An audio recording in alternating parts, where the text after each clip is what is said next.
Hey everyone! Well, we're here, we're back, and today we're doing another anti-MLM video, and for this video we, of course, are heading back on over to Reddit, filtering by top post of this week, and seeing what the Huns have been up to. We are getting very close to the end of the year, which I really honestly cannot believe that it's already October, but we're also getting close to holiday season, so that means the Huns will be in full force trying to promote their products with an asterisk because we all know they are really trying to promote the business. They will tell people that the end of the year is the best time to sign up for an MLM because you can have some extra holiday money, but to be fair, they think that every time of the year is the best time to join an MLM. There is never a wrong time to join an MLM, whether the MLM is brand new, been around for a while, it's holiday season, it's summer, it's a random Tuesday. Every day, every moment, every hour is the right time to sign up for an MLM in every Hun's mind. So if you guys like this video, please give it a thumbs up, and if you really liked it,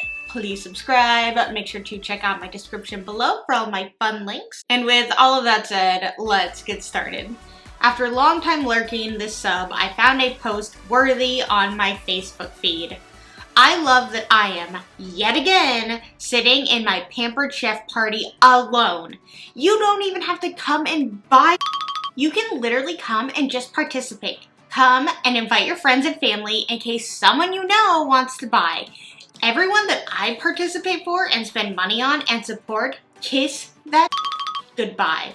Y'all literally never support me. There are like 4 people that do. I'm tired of this. I'm not hosting parties anymore. It's complete bull. Don't ask me to support your small businesses or new ideas anymore. I'm done. F it. Very angry. Maybe you should take a step back and think, why is nobody coming? Is it because they don't support you or they don't support the MLM business that you're a part of? Because I guarantee if you were to create a real small business and you were trying to get that off the ground, I believe your friends and family would support you. And even if like people did come and just participated in like the little games that you do, is it really even worth it at that point? Like, I don't know, just stop hosting parties, try doing something else. But also saying that nobody ever supports you except for 4 people that do support you. So then people do support you. You can't say, literally never support me, but there are 4 people that support me. Somebody is very angry. That is for sure. Yeah, this shows such desperation and really turns people off from even wanting to maybe support you in the future. Like maybe they were considering it for some reason. But the attitude in this post absolutely shows the kind of person that this is, and also probably shows why nobody goes to their parties, because who would really want to be friends with a person like this who is like so aggressive like this? I don't know. I guess see what the comments say on this one. Nobody comes to your party means your business sucks, not that your friends suck. You can't demand people to do horrible, cringy stuff in the name of support. Absolutely. To blame your friends and say, you guys don't support me because you won't buy from my business. Like, screw you. I don't care about you. I won't support your small business because you won't do mine. It's like, because you're not in a small business. That's the thing. You don't own this company. And but I mean, I know they expect people in MLMs to, you know, have their friends and family support because they are told in MLMs that if your friends and family love you, they will support you. So now it's in their brain that if people don't buy from them, that they don't care about them. The other comment says, unfortunately, they've been taught by their uplines that friends support. I literally just said this. They said, unfortunately, they've been taught by their uplines that friends support is coming to these parties because it's harder for people to say no face to face. Just a lovely tip they picked up from cults as a way for their victims to cut themselves off from social support. Yeah, they do take a lot of inspiration from cults. But of course, they're not a cult. They're a true, real-life, everyday business. And if your friends don't support you, then it is totally acceptable to post something like this online. The life choices that went into this. First cover-up ever. Rocked it out as always. Bye-bye, Scentsy. It's the girl! It's the girl with the Scentsy chest piece! That, like, it's like a necklace that she had with Scentsy. She got it covered up. I always, like, weirdly enough, like, I think about this. Like, I always think about this tattoo and, like, what happens when you, like, leave the business? Like, because more than likely you will. You're probably not going to do Scentsy your whole life. And even if you do, this was a horrible, horrible decision. And she covered it up with a rose, which, to be fair, the cover-up is, you know, I can't tell that it says Scentsy. It doesn't look too bad. I will absolutely, though, take the rose every day over having Scentsy as the center point of your chest. So good for her for covering it up. Sad that she even had to do that. See what the comments say on this. Well, at least it seems she got out. Next up, Monet tattoo as a tramp stamp. Right, she like joined a different MLM, and so she has like that MLM like tattooed somewhere else on her because apparently she didn't learn her lesson. But as far as we know, she is out of MLMs, and that is a win. Hunbot is mad that I called her boutique an MLM, so it's just it says LA boutique, and they left a 1-star review that just says MLM. And it says, response from the owner, stop harassing me and my business. If you do not like this type of business, you have every right to not support it. You do not get to trash my business just because you are on the internet. If you are upset with how the company LuLaRoe treated you, then you need to take it up with them. You do not get to pick on me because I carry their brand. You should be ashamed of yourself. Interesting how all the comments says is MLM, and they just like got so offended, so hurt, said that the person was harassing them in their business. Like, you're a part of an MLM company. And then the moment somebody calls you out for that, you apparently like get angry at them for just saying, hey, this is an MLM. Is it because you don't want people to know the truth because you have the word boutique when it's not a boutique? You're a part of LuLaRoe, which is an MLM company. And to say, like, if you, what they say, if you're upset with how the company treated you, you need to take it up with them, not me. It's like, but I thought LuLaRoe was your company. I thought you're your own business owner. You're the CEO of your business. So they are taking it up with LuLaRoe because you represent the company. It's your business. They are commenting. I just think that this really, really shows how insecure this person is, and they are aware of the stereotype of MLMs and how people feel about them, but it's just interesting how upset they got, and to say that just saying the word MLM is harassing, really interesting. The comments on this say, you literally write MLM and they go full nuclear. If you have to defend your business model that hard, it's not that great of a business model. Exactly. Exactly. It's like when people say, like, that's a pyramid scheme, they get so upset, they get so hurt, they, you know, go on these, like, page-long rants about how they're not a pyramid scheme, every other business is a pyramid scheme, blah, blah, blah, blah, blah. If you have to, if by saying certain words triggers you so much where you, like, lose your mind and you are so offended, maybe get out of that business because it's not for you, which is fine because MLMs are for nobody. You shouldn't have to defend so hard against certain words all day, every day, and talk about it, you know, get around it in sneaky ways in order to convince people that it's a good thing. If you have to be sneaky in your business, it's not a good business. I walked out of a new job in the first 10 minutes, and here's why. I hate MLMs as much as the next guy. I don't trust girl bosses and their life-changing careers or selling liquid lipstick at a loss. But I learned recently how a pyramid scheme can come about in other ways. I applied to a place called Next Level Consultants on a Tuesday afternoon and heard back Wednesday morning requesting an interview the following day. Great! A place that is actually hiring and doesn't ignore you? I showed up in the best clothes I could, anxious and eager to make a good first impression. This felt like it could be my very first real big girl job that could help me make a proper salary. When I sat down for my interview, I learned that I was sitting with the co-founder of the company who had just returned from their new office in Tampa. A company that was able to expand and grow was a good sign, I thought. He explained to me that the client coordinator / customer service position I applied for was marketing and sales that would transition into HR and management. I thought, okay, well, I'm sure those are just flags, not necessarily red ones. He asks very few of the typical interview questions and says the first interview is more of a basic personality screening. I get a call that evening confirming a second interview that Saturday, and I'm thrilled. I woke up on Saturday and headed in for my second interview, notebook in hand and ready to learn more. I'm brought into a meeting room with 8 employees, and we start with an ice-breaking game to get rid of the interview jitters and give us a chance to meet our potential coworkers. They were all quite lovely. My second interview was with one of the employees, and it was about my goals and what I hoped to accomplish. I stumbled through, but figure it was worth shooting my shot, then not at all. Then we return to the meeting room, and a manager sits us down with booklets explaining the corporate structure. Mind you, he's been with this company 1 year, with no previous marketing or consulting experience, and claims to make $2K a week. He tells us the co-founder I sat with makes $15 to $30K weekly. This and the corporate structure is where I get concerned.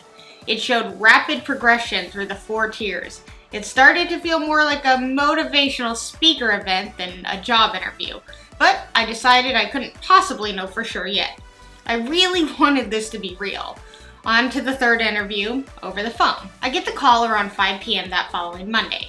I'm asked what I liked and didn't like about the second interview, and it's apparent that is the only thing they wanted to know before offering me the position. I interject and ask if I can pose some questions. How is compensation? $300 a week base pay plus commissions. What will I be doing in the company? Business to business as opposed to business to consumer. I accept the position, figuring it's a 50-50 shot. I just got a new opportunity to grow professionally, or I'm screwed come the first day. Today was the first day. I show up at 7:30 to a waiting room full of impeccably dressed new hires filling out the onboarding paperwork. First page is basic information. The second page reveals to me that the weekly base pay is actually $250 a week. The hours would be 8 a.m. to 6:30 p.m. and it would be door-to-door sales of internet packages.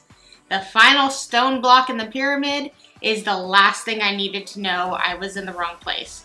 I was to sign under an LLC run by my second interviewer and not the consulting firm I applied and interviewed for. After staring at this information for a few minutes, I gathered my courage and stood up, returning the clipboard and getting the F out of there. I've never walked out of a job before in my life, and I feel better about it by the minute. Additional red flags. No reviews on Indeed. Very little information about them outside of their website. Weird call and response vibes among the employees. They call confirming my second interview had the caller ID Halstead Financial. I'm surprised at myself for not jumping ship then, trust me. I saw red flags, but I truly wanted to give them the benefit of the doubt. I should have called it sooner, but it's hard these days with the job seeking process. If this helps anyone to avoid the same waste, good. I hope all of you are healthy, happy, and thriving out there. Back to the drawing board I go. It's really gross that people use these secret ways of getting people to sign up for things that they believe is one way, but it's really another way. And at least this individual saw the red flags and got out day one. Yeah, their time was wasted by having to be interviewed 3 different times by, I guess, 3 different people. And the real person who really wanted to interview them was that second person in this big meeting room with a bunch of people.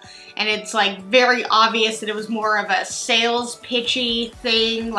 They were trying to sell themselves to this person, not the other way around. In an interview, you're kind of selling yourself. You want them to pick you versus the other way around. They were selling themselves to them in the hope of them being so excited about this opportunity in this business. And at least they also saw the red flag of they finally asked questions of hey, what am I doing? And also the fact that they lied about the pay, kind of not surprised about that. But to say oh, you're going to be doing business to business stuff, but but then in reality you're gonna do door-to-door sales. Like, no, I would have, like, right away not even gone to, well, I guess they didn't know until, like, they were, like, signing the paperwork and stuff, and they saw that it was, like, door-to-door stuff. I'd be like, yeah, I'm out. I don't want to do that. That's not what I was told that this was. Absolutely not. And yeah, to be like, oh, you're actually going to be under this guy, not, like, the company that you originally signed up for, and that's what you thought that this was. Like, thank goodness this person saw the red flags. Thank goodness that they, you know, shared their story, because again, on Indeed and job sites like that, this is so common. And I know there's not really much that Indeed can do, because these places do appear to be professional and it does seem realistic, but I think they made a good point by saying that a red flag was that there was no reviews for this place. And I think that it's important to look for stuff like that and, you know, really look into this stuff, because people will try and scam you each and every day. There are really gross people out there who just want to take advantage of people and use them, and it's wrong. And when you're starting off with a company who is basically lying to you from the start, that's absolutely a red flag, and you need to report this company, honestly. See what the comments say. You just had your first, and hopefully last, experience with the Smart Circle scam. Unfortunately, your experience is all but common to a T. Basically, it's a pyramid scheme in which the participants, instead of investing money, invest time and labor, and you ascend up the pyramid when you hit certain targets. The ultimate objective is to have every single person that's recruited at the bottom become a manager of a branch that's going to splinter from the original pyramid and work as an independent pyramid itself, while the company benefits from the underpaid, excessive amount of work the participants put into ascending.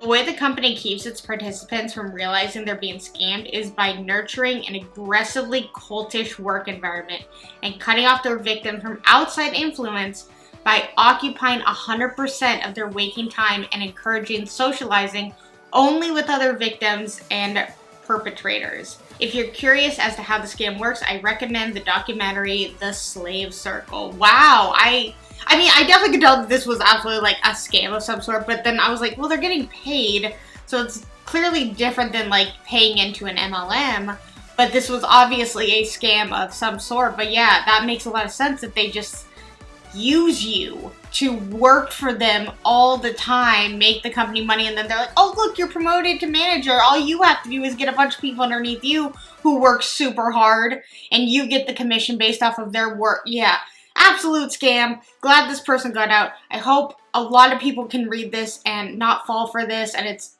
really sad that people do, because they don't know any better and they're desperate for work, or they think it's something else. Ugh, it's just so sad that people take advantage of people each and every day. Arbon RVP thinks people are too lazy because they aren't in an MLM. It's really crazy to me to hear how many people just don't want to work these days. This pandemic created a lot of laziness in people, has given people an out to just lay down and hate on the hustle. I'll forever be proud of hard work and the way it makes me feel. Fire emoji. Hard work gives you purpose, especially when it's aligned with something you're passionate about, as well as success, which feels good and provides the lives we deserve. Yeah, you're clearly just upset because when you ask people to join your Arbonne downline, they say no, and you take that as they're lazy, they don't want to work, they don't care about hard work. No, they're just fully aware of what Arbonne is, what the reality is of MLMs, and maybe the pandemic helped with that. Maybe they were able to take, you know, they weren't working, so they were able to watch more YouTube videos and educate themselves on what MLMs really are and the reality of how they're run. So no, people are not lazy because they don't want to join your MLM. If anything, they are incredibly smart and wonderful and amazing people who are well educated. Alright, we've reached the end of the video. We all know what that means. It is meme time. So it says, it's spooky season, huns. It says, a haunted house, but it's just the bathroom of your hometown bar, and a girl from your high school has an exciting business opportunity for you, and the door is locked. Yeah, that sounds like an absolute house of horror. Being stuck. I mean, I don't know if it necessarily needs to be a bathroom, it could be any room that you have to sit there and have somebody try and sell you their MLM business opportunity and you can't leave. That absolutely does sound like a living nightmare, doesn't it? Alright, well that was all the posts for this week. There were some really good ones in there. We got a very long story, and I actually learned something. I didn't know about the scam circle or whatever they had called it, so that was very interesting. And you know, it's just sad how many different types of scams there are out in this world that a lot of people don't know about. I mean, I probably would easily see the red flags of like something like that when looking for a job. I mean, I know that a lot of people are desperate and, you know, a lot of them, you know, they put up a good front and they wrap their package very pretty. But as I always say, when you unwrap the package and it's an empty box, doesn't matter how pretty the wrapping paper was, it's still a disappointment. Alright you guys, if you liked this video, please give it a thumbs up, and if you really liked it, please subscribe. Let's talk anything and everything anti-MLM in the comments below, and until my next video, I will see you guys then. Bye!